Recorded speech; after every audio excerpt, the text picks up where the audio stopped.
مسجد کب بولا تھا وہ بتاؤ؟ نہیں بول سکیں گے، ڈرتے ہیں بولنے کے لیے، کیونکہ ایک تو ان کی پارٹی میں ان کا نمبر کم ہو جائے گا، اور دوسرا ان کو یہ لگتا ہے کہ دوسروں کا ووٹ نہیں ملے گا۔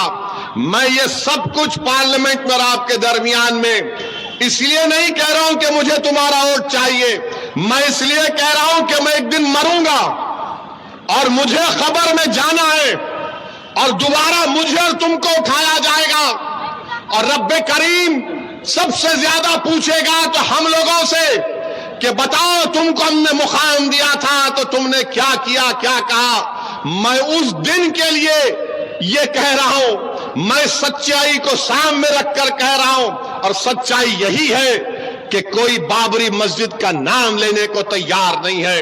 پارلیمنٹ میں نے کھڑے ہو کر کہا بابری مسجد زندہ باد، زندہ باد۔ تو بتاؤ کیا گناہ کیا میں نے؟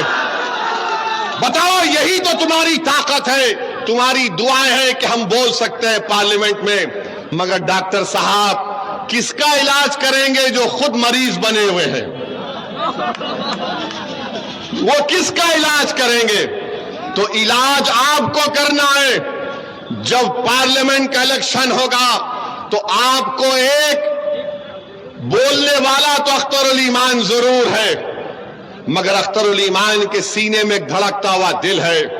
اختر الایمان مر مٹنے والا ہے آپ پر، اور اختر الایمان نے کبھی بھی اپنے ایمان کا سودا نہیں کیا۔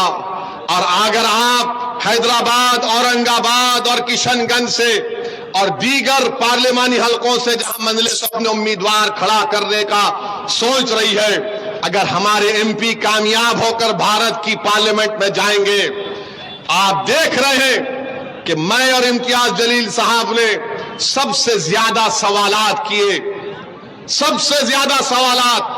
اگر اختر الایمان کو آپ کامیاب کر کے یہاں کا اپنا ایم پی بنا کر بھیجائیں گے، میں آپ سے وعدہ کر رہا ہوں کہ لوگ کہیں گے کہ ہاں اختر الایمان نے تاریخ دہرا دی اور تسلیم الدین صاحب مرحوم کی یاد تازہ کر دی۔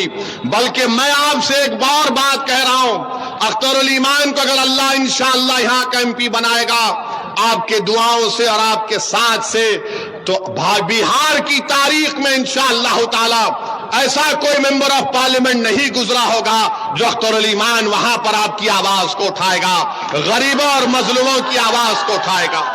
میرے بھائی، جمہوریت میں پوچھنے کی ضرورت پڑتی ہے۔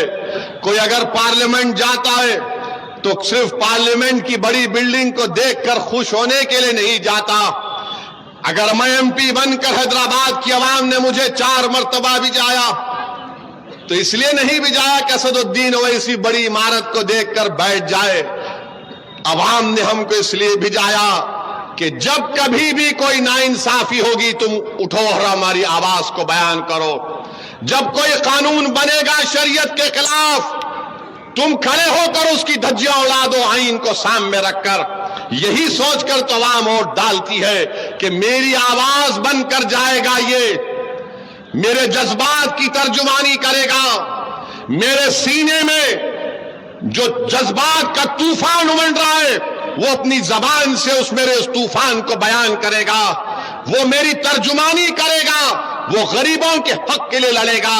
اسی لیے میں آپ سے اپیل کرنے آیا ہوں کہ آپ اختر الایمان صاحب کو کامیاب کریں۔ یاد رکھیے، ٹیپو سلطان سے غداری کرنے والے کون؟ سراج الدولہ سے غداری کرنے والے کون؟ یہی میر جعفر، میر صادق۔ یہ ننگے دین ہے، یہ ننگے وطن ہے۔ ارے تم میری مخالفت کرتے ہو کہ اسد الدین اویسی ووٹ کاٹتا ہے۔ میں آج تمہارے درمیان میں کھڑے ہو کر کہہ رہا ہوں کہ کیا